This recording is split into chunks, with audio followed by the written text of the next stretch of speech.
dans cette vidéo, je vous emmène avec moi dans les coulisses d'un des projets les plus passionnants de ma carrière.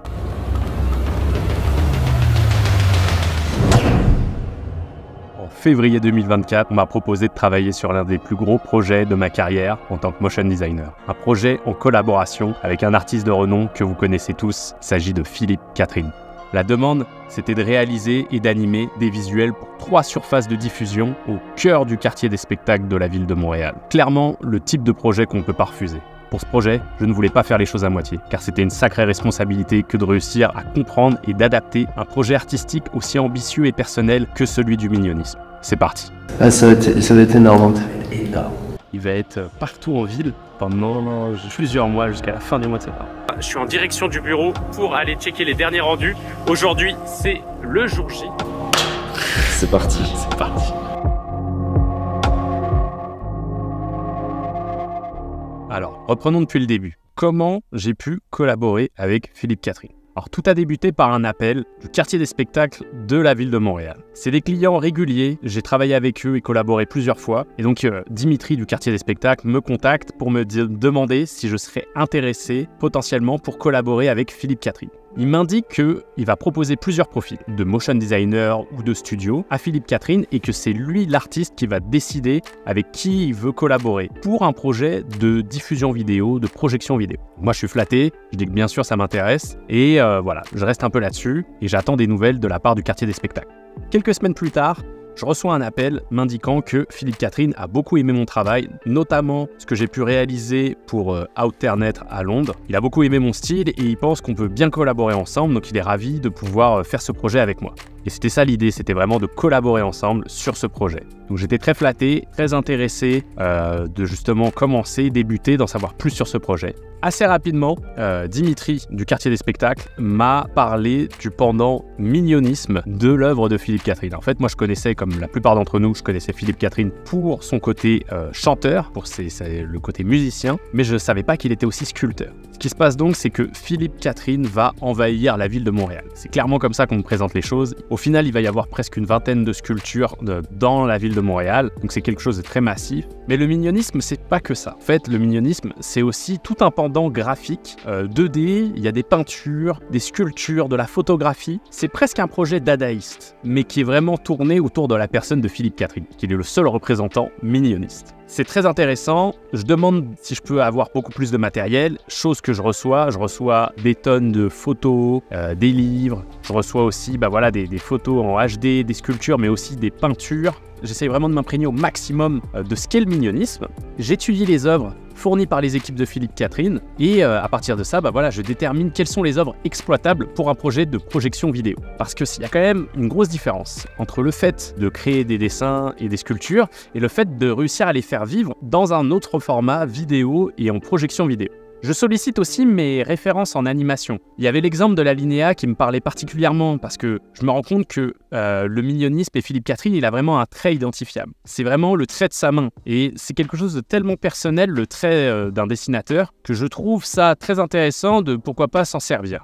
Mais très rapidement, je décide de produire des mises en situation en appliquant certaines œuvres sélectionnées de Philippe Catherine sur les surfaces de projection et de diffusion pour voir ce qui fonctionne et ce qui ne fonctionne pas. Il y a plein de contraintes à la projection et clairement, il y a des œuvres qui vont être plus impactantes que d'autres. Qu'est-ce qui fonctionne et qu'est-ce qui fonctionne pas. Et pour ça, j'aime bien partir de photos, créer des mises en situation et à essayer d'intégrer ça. Si ça fonctionne déjà en fixe et en mise en situation, il y a de fortes chances que ça fonctionne à la fin. Le premier rendez-vous avec le quartier des spectacles arrive très rapidement et donc je développe quelques pistes. Notamment l'idée de mixer les œuvres 2D de Philippe Catherine, donc les peintures et les dessins, avec les sculptures en 3D et pourquoi pas venir les reproduire et les modéliser de mon côté en 3D afin de vraiment pouvoir animer le personnage en 3D. Donc c'est un parti pris assez challenge et l'idée c'est de mixer la 2D et la 3D en même temps. Voilà, c'est ça l'idée et c'est ça que je vais présenter au quartier des spectacles. L'idée c'est de me rendre compte si je vais dans le bon sens ou si je fonce complètement dans le mur. Ah bah il va mettre. Allô?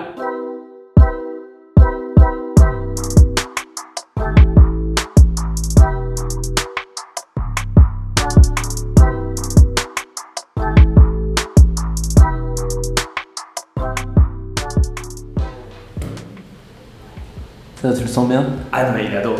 il a adoré, il m'a dit ah ouais t'as tout compris, c'est super, il faut que j'envoie le PDF avec tout ça. Franchement il a tout aimé. Et juste peut-être c'est celle où tu vois sa tête sur le, tu sais, en ballon baudruche. Ouais. Tu sais où il dit bon peut-être je sais pas. Le framework, ouais. Et il dit le slip parce qu'il sait que vu que c'est un espace public, ça peut offusquer certaines personnes d'avoir un slip. Tu sais, t'as des gens de toute confession. C'est vrai.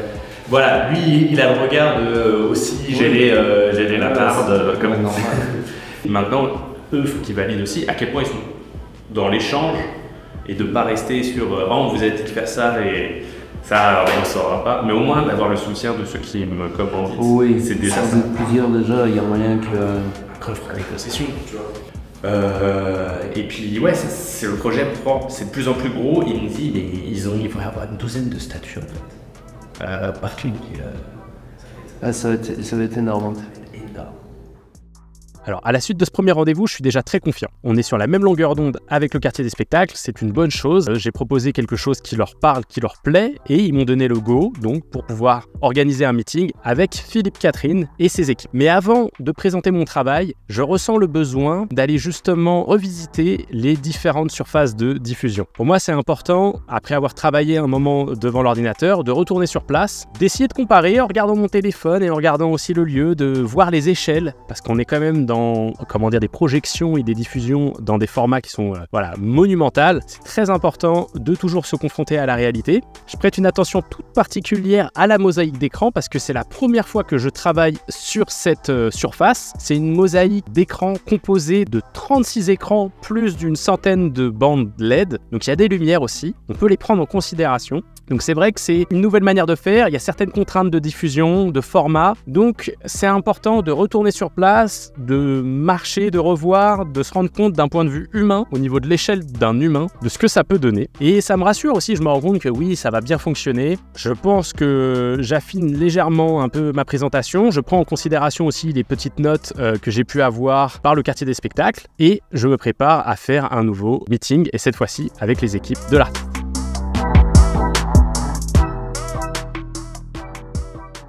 Alors ça y est, c'est le grand jour pour la présentation à l'artiste des idées qu'on a pu travailler avec le quartier des spectacles. Et donc ça se passe bien. J'ai l'occasion de parler directement avec Philippe Catherine dans son atelier avec ses équipes. Donc il me présente aussi avec qui il travaille. Ils ont regardé ce que j'ai présenté. On rebondit dessus, on écarte certaines idées, on valide d'autres idées. Ce qu'il a beaucoup aimé. Et ça, je suis content parce qu'en fait, il nous avait pas du tout donné les idées. Ça, c'est moi qui avais été chercher le truc complètement. Ça, il a vraiment beaucoup aimé les emojis. Ah oui? Ouais. Ça, parce que ça fait comme une vraie galerie d'art. Et ça, le quartier des spectacles avait aimé, Philippe Catherine a beaucoup aimé. Et donc ça, c'est parti. Mais ça sera en 2D, ça? Ouais, ça sera de l'animation 2D. Le contre, ça va être un défi intéressant d'animer des peintures. Parce que je vais devoir recréer les éléments. Ça va pas être simple. Ça va pas être simple, mais en même temps, je pense qu'on va admettre que peut-être que ça va être une animation. Je veux pas dire tout croche, mais ça va être une animation qui, c'est pas grave si on voit les artifices. Oui, vu que c'est de la peinture. En fait, tu veux que je te dise, je pense qu'il faut toujours faire valider et tout, mais s'ils ont validé le principe, après il faut avancer et proposer, parce que quelquefois quand tu proposes trop de trucs sans que ça soit finalisé, on peut ne pas voir le fond de ton idée. Le fond de l'idée, et puis après effacer l'idée. Ça, pour moi, c'est quasiment la même animation que sur ça avant, donc c'est les mains. En sortie là.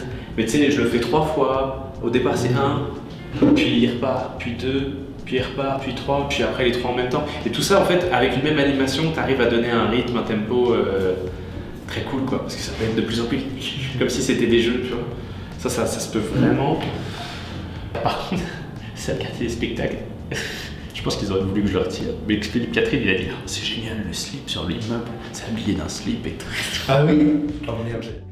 En tout cas, la première impression que j'ai de Philippe Catherine est vraiment très bonne. On voit qu'il écoute ses équipes. C'est quelqu'un qui me semble sensible. Il a l'air de vraiment écouter quand on lui propose des idées. Après, bien sûr, c'est lui l'artiste, donc c'est lui qui tranche parce qu'il sait, il a une vision avec son projet. Donc c'est très important aussi d'entendre son retour là-dessus. Mais je sens vraiment que c'est une collaboration et c'est super parce que voilà, c'est une chance pour moi de pouvoir collaborer avec un artiste de cette envergure. Et je me rends compte aussi que voilà, en fait, il n'est pas là pour rien. il a vachement de bonnes idées et c'est très intéressant et très enrichissant pour moi. Avant de pouvoir me lancer pleinement dans la production, il faut que je finalise des projets que j'ai en cours. Notamment finir mes animations pour la tournée du chanteur Mika. Je dois également finir les cours que je donne à l'école de jeux vidéo Rubica. Et en parallèle, finir l'ouverture des inscriptions pour mes formations en ligne de motion design que je donne chez Mapping Motion. D'ailleurs, si vous êtes intéressé pour vous former au motion design, je vous ai mis un lien en description de la vidéo avec 1 heure de formation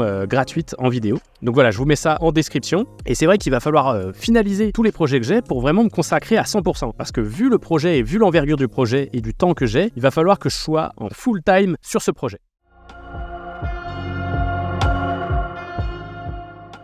Alors dans cette production, il y a plusieurs défis. Il va falloir animer énormément de visuels en 2D, des peintures, mais certainement un des plus gros défis, ça va être de modéliser ces géants. Ce que j'ai présenté et ce qui a été validé, c'est partir de sculptures, donc des poses, des différentes poses qui ont pu être faites par Philippe Catherine, et de venir remodéliser ces différentes poses, venir faire un peu de rigging en 3D et d'animer tout ça. Et voilà, on va pouvoir essayer de représenter au mieux les sculptures, mais de leur donner vie par la 3D. C'est donc un défi important, d'autant plus que la 3D et l'animation 3D ne sont pas ma spécialité. Alors ça tombe bien, j'ai pas besoin d'aller chercher loin. Dans mon bureau, dans l'espace de coworking dans lequel je travaille et où Mapping Motion a ses bureaux, il y a un motion 3D qui s'appelle Casimir Pérez. Le plus simple, c'est qu'il se présente lui-même, donc je vous laisse avec lui, il va vous expliquer ce qu'il a fait sur le projet. Salut, c'est Casimir. Donc ça fait 12 ans que je travaille dans le milieu de la 3D, je suis directeur créatif chez Adobe en ce moment. J'ai travaillé avant dans le film d'animation, je travaille sur des gros films à gros budget. Donc pour le projet de Philippe Catherine, il avait vendu au client l'idée d'avoir un peu de volume, un peu de ces sculptures qui sont normalement installées dans la rue. Donc moi, dans le débrief, il y avait déjà des statues qui étaient mises en place par l'artiste. Philippe Catherine, et l'idée c'était de reprendre ces sculptures, les remodéliser en 3D. Parce qu'on n'avait pas accès à tous les fichiers, on avait accès à un des fichiers 3D, qui était un scan d'une des sculptures. Et donc moi, il fallait que je recrée, en ayant quelques références photos, les sculptures du gros bonhomme rose que Philippe Catherine a imaginé. Donc l'idée, c'était de les refaire, remodéliser, resculpter en 3D, et ensuite les texturer, qui est un peu le même type de matériaux qu'il y a dans la vraie vie. Et ensuite utiliser ces modèles, ces sculptures et les animer. Ce qui est cool aussi sur ce projet, c'est que j'ai pu participer à trouver des idées avec Jérémy. C'était fun, ça. Surtout que ce projet est un peu plus dans mon style, qui est assez pour enfants, très saturé, très coloré, drôle. Donc j'ai bien aimé travailler là-dessus, ouais. Et c'est assez kiffant de pouvoir voir ça dehors, quoi. Et que ce soit accessible à tout le monde.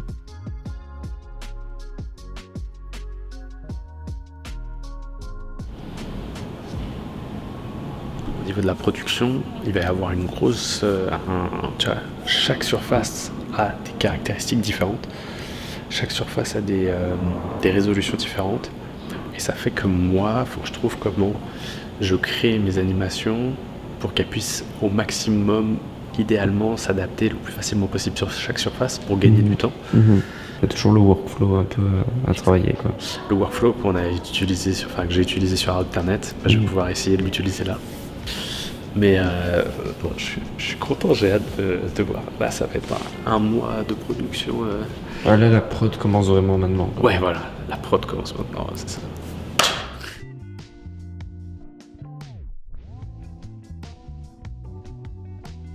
Alors, où on en est maintenant? Les idées ont été validées. J'ai un go pour lancer la production. Également, j'ai été recruté Casimir, donc on a une petite équipe de formés. Il ne nous reste plus en fait qu'à nous mettre au travail et à produire. Parce qu'en fait, très rapidement, il va falloir livrer une première version pour tester nos idées in situ sur les différentes surfaces de production. En fait, ma stratégie sur ce projet, c'est vraiment d'essayer d'utiliser des animations sur plusieurs surfaces. Chaque surface va avoir des animations personnalisées. Donc on va dire qu'il y a des animations qu'on va retrouver que sur certaines surfaces. Par contre, il y a, on va dire, certaines animations que l'on va retrouver. Parce que l'idée, c'est de faire à peu près 3 minutes de vidéo pour chaque surface. Donc pour ça, quand on anime un monsieur rose dans une certaine position, on va faire en sorte de le faire de base dans un format assez grand, le plus grand possible, pour pouvoir par la suite l'adapter aux différentes surfaces. Et ça, c'est vraiment un enjeu. Ça va nous faire gagner beaucoup de temps parce que dès qu'on rentre dans des productions en 3D, le temps de rendu va être encore augmenté. Et on va voir un peu plus tard que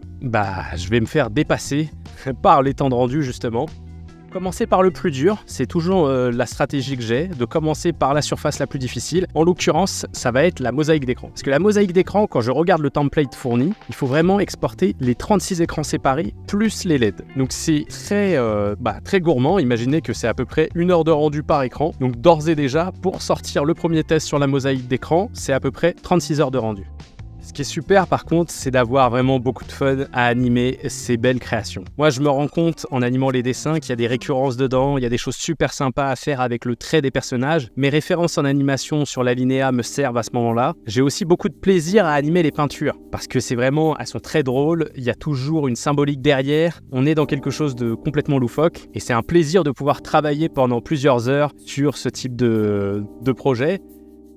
Au bout de quelques jours, on a déjà une première version pour à peu près toutes les surfaces. Voilà, c'est une première version, c'est une première maquette. Le but, c'est surtout de tester les cadrages, les tailles, la colorimétrie, de voir aussi à quel point elles sont différentes ces 3 surfaces parce qu'elles ne vont pas recevoir la lumière de la même manière, sachant qu'il y en a une, c'est des écrans, d'autres, c'est des surfaces de projection, mais qui n'ont pas les mêmes matériaux de réception. Ça va changer beaucoup de choses, donc il faut rapidement tester.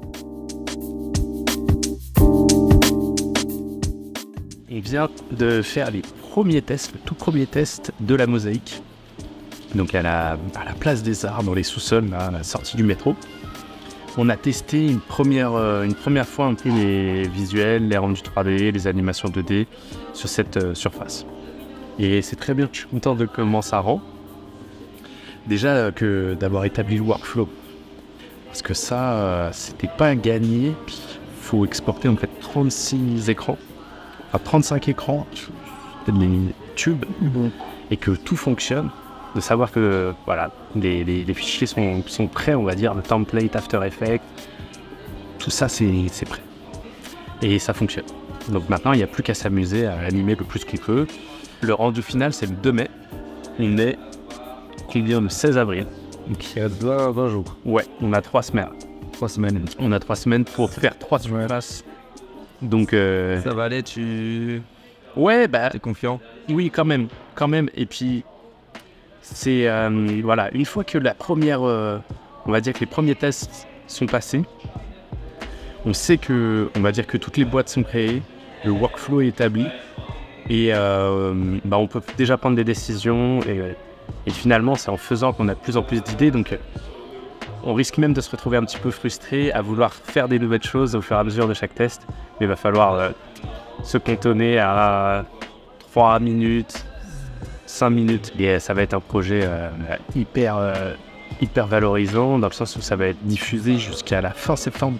Donc tout l'été, on va être dans la place. C'est très chouette, je trouve que tout est fluide. Et quand un projet commence à bien se passer, en général, ça se passe bien tout du long. Ouais. Il y a un bon rapport de confiance entre chaque partie là. Donc c'est chouette.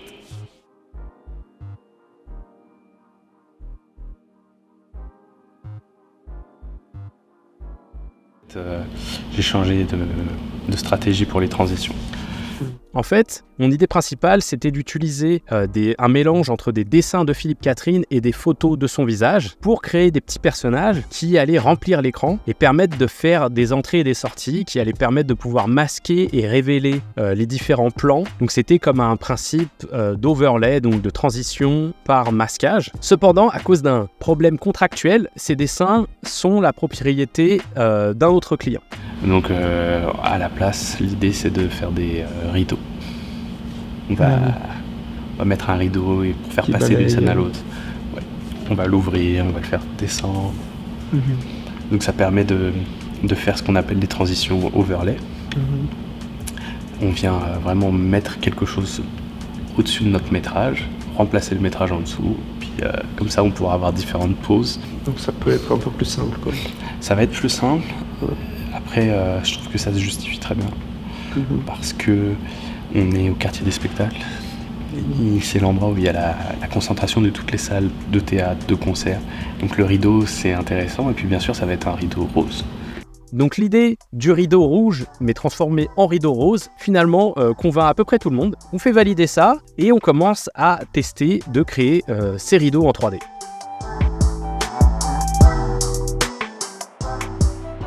Ok, salut, on se retrouve, on est à 2 semaines du rendu. Aujourd'hui, ce soir plutôt, c'est une soirée de test. On va aller tester nos animations devant le métro Saint-Laurent et aussi sur la façade du bâtiment Wilder. Donc on va tester, voir tout ce qu'on a préparé en amont, si ça fonctionne. Et voilà, il ne reste plus que 2 semaines, donc ces tests sont super importants. Ils vont nous permettre de prendre des décisions sur ce qu'on va pouvoir améliorer ou non dès demain. Bon allez, c'est parti, suivez-moi.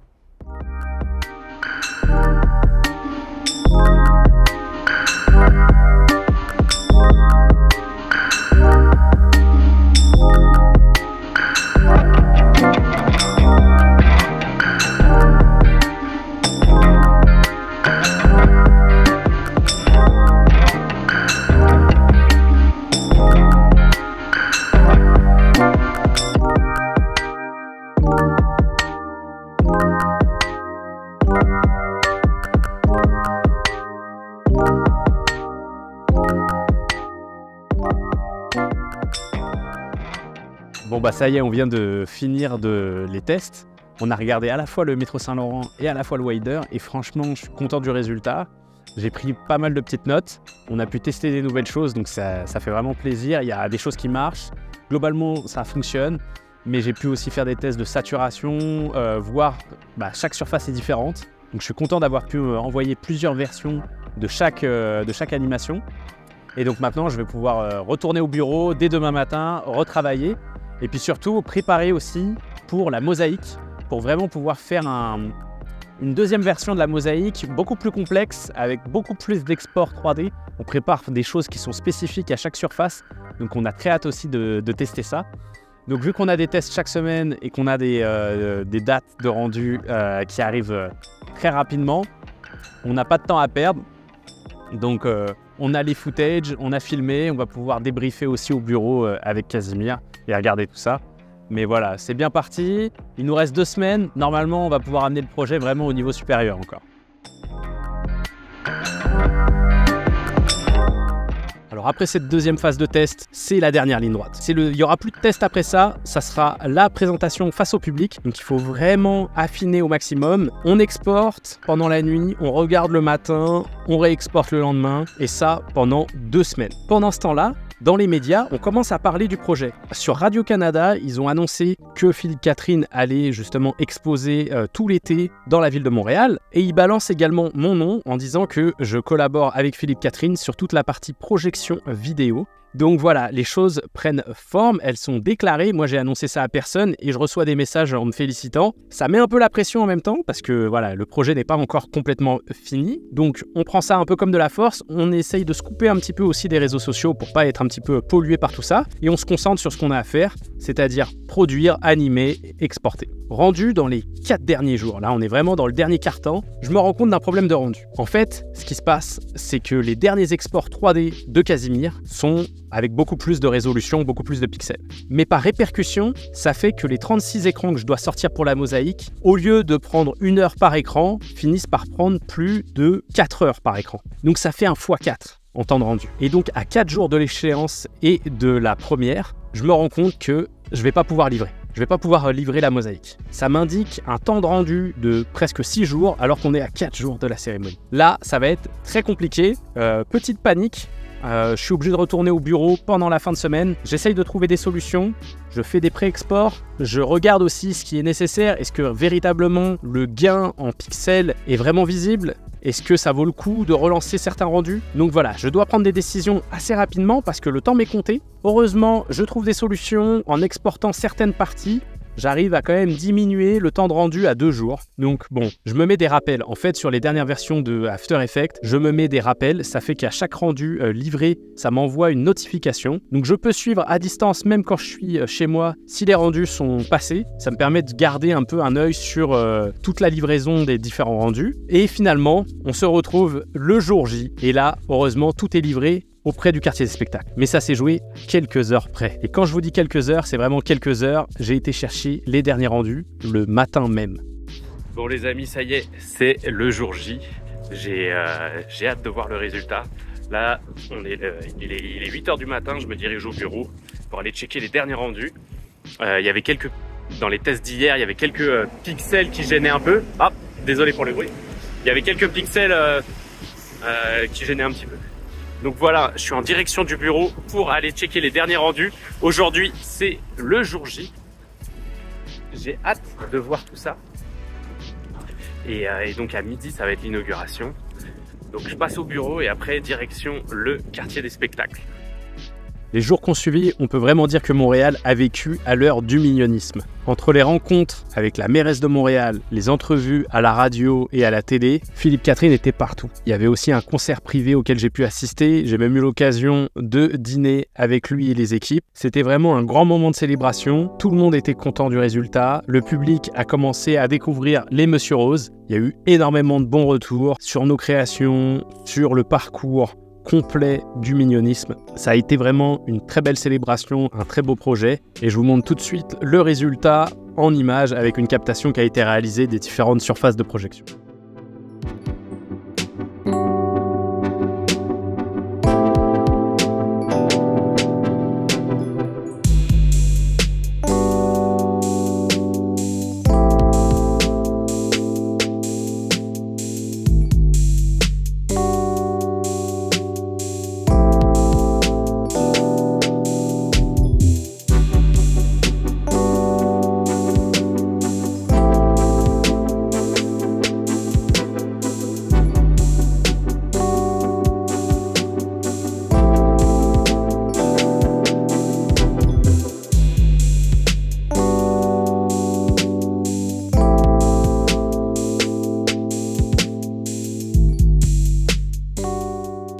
J'espère que ces quelques images vous ont plu. Je dois dire que c'est pour ce genre de projet que j'aime faire mon métier. C'est le genre de projet vraiment bonbon qu'on apprécie dans la vie. Je suis vraiment très content d'avoir eu cette opportunité. Encore une fois, merci au quartier des spectacles. Encore une fois, merci à Philippe Catherine pour m'avoir donné cette opportunité. Il m'a fait aussi le plus beau compliment possible, comme vous voyez à l'écran. Voilà, une petite dédicace, mais qui pour moi veut dire beaucoup. Je suis vraiment flatté et honoré d'avoir eu l'occasion de travailler sur un projet artistique comme celui-ci. Voilà, j'espère que cette vidéo vous a plu. N'hésitez pas, pour soutenir la chaîne, à vous abonner, à liker, à commenter. Puis moi, je vous donne rendez-vous bientôt pour une future vidéo.